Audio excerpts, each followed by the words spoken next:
Welcome back, YouTube viewers, to the 2008 Cleveland Browns Bash. I'm your host, AJ, here with the Week 14 edition of the show, and it was another disappointing week for our Cleveland Browns. I've said that a lot this season, but what was really disappointing about this week in particular is that our defense played such a great game, and that's after having some down weeks, except maybe against Houston, depending on how you look at it. But against the Colts, we allowed 3 points. That should be good enough to win a game. But when your offense allows a touchdown, the Derek Anderson fumble recovered by Robert Mathis and returned for the touchdown, what can you do? We lost the game 10-6, and it was in very disappointing fashion, especially when we covered my two main keys of the game really the way that we should have. Although one of them was not efficient, we did what we should have done, and then the other one, cover the long ball. That was my first key from last week. And against Peyton Manning, we held him. Well, he did complete 15 of 21 passes, which is a good percentage, but only for 125 yards. He had 0 touchdowns, 2 interceptions, and a 46.8 quarterback rating. So we really did very, very, very well against Peyton Manning. And then my other key was to run the football and get Jamal Lewis 20 carries. We got him 24 carries. Problem is, he only averaged, 3.2 yards per carry for 77 yards. He wasn't a big factor. However, he didn't do anything to hurt us. The only thing that really happened to hurt us was the Derek Anderson fumble. Now, even though it was Derek Anderson's fault that we lost this game, I am not going to cheer for an injured quarterback like some of our fans did last week. And that was just really, really disappointing. That was more disappointing than us losing the game, because if it's one thing that I honor as a sports fan, it's my class. And I like my fans, the fans of my teams to have class. And back when Tim Couch got cheered when he was down, that hurt, and it hurt last weekend as well.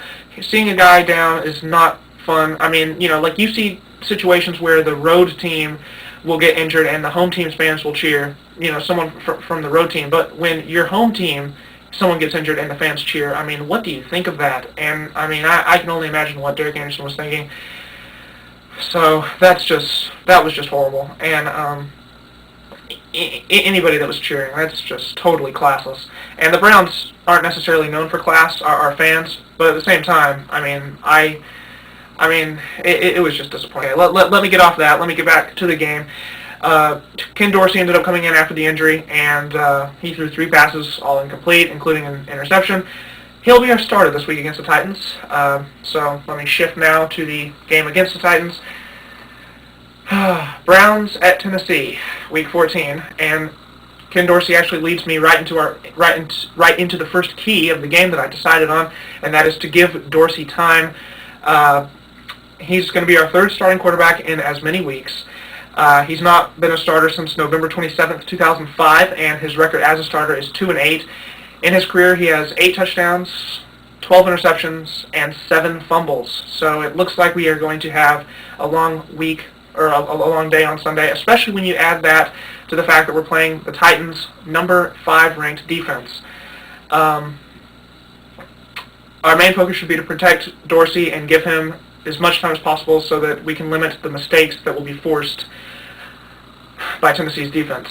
However, headed by tackle Albert Haynesworth, that guy is a beast. They're not going to make it easy on us. My next key is to force the pass on defense. The Titans, first of all, this is probably the most unrealistic key in Cleveland Browns Bash history because the Titans average 139 rushing yards per game, which is 6th in the league. If we can find a way to close those gaps, though, and force the Titans to throw the ball, we would be forcing them to throw with the 24th ranked passing attack in the NFL, so that would be beneficial to us. However, I just don't think we're going to be able to stop Chris Johnson and Lindell White, but who knows? If we can plug up those gaps, that might be our only chance at winning this game. There is one other option that I see that could lead to victory, and that is my third key, and that is if we step it up on special teams.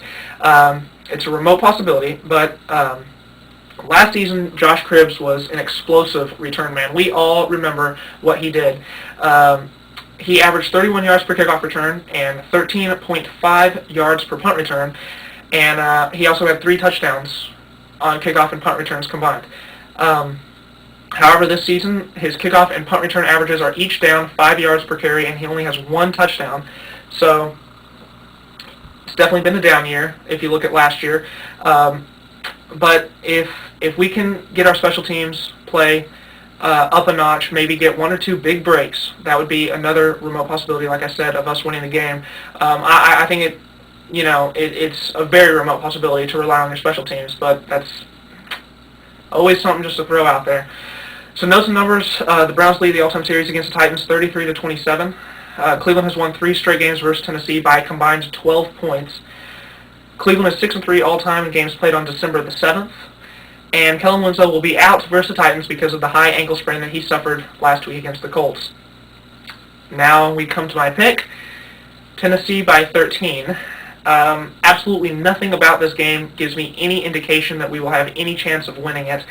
I believe the Titans are going to run the ball right over us, but even if we do manage to play as well defensively as we did against the Colts last week, I just see Ken Dorsey getting forced into too many mistakes, and even if they're not forced, I see him making too many mistakes, and it'll be enough to cost us. Like I said for our game against the Colts last week, I think our only true chance is to get a lot of luck. Now, had we beaten the Colts last week, it would not have been luck because our defense played magnificent football. It would have been because of the defense, but this week if we win, I do think it will be because of luck. So, that is my preview of our game against the Tennessee Titans, and I do not have a good feeling like I showed in my pick. Titans by 13 is my spread. Let's hope I'm wrong, as usual. But I'm 7-5 now on my picks this year because I have mainly picked against the Browns. I'll be back with you guys next week with a preview of our game, our Monday night game against the Philadelphia Eagles in Philadelphia, and a recap of our game against the Titans. And also against the Eagles, this is kind of a preview. We will be going for a 3-0 Monday night record this year. And that would be neat since we hadn't played on Monday night since 2003, and now we get 3 games, even though we're having a horrible season. Even if we only go 2-1 on Monday night, it's at least an argument to maybe keep the Browns on Monday night next season for at least a game, even though next season might be worse than this season, and that's a scary thought. Until next week, I'm your host AJ here on the 2008 Cleveland Browns Bash. I'll see you guys next week.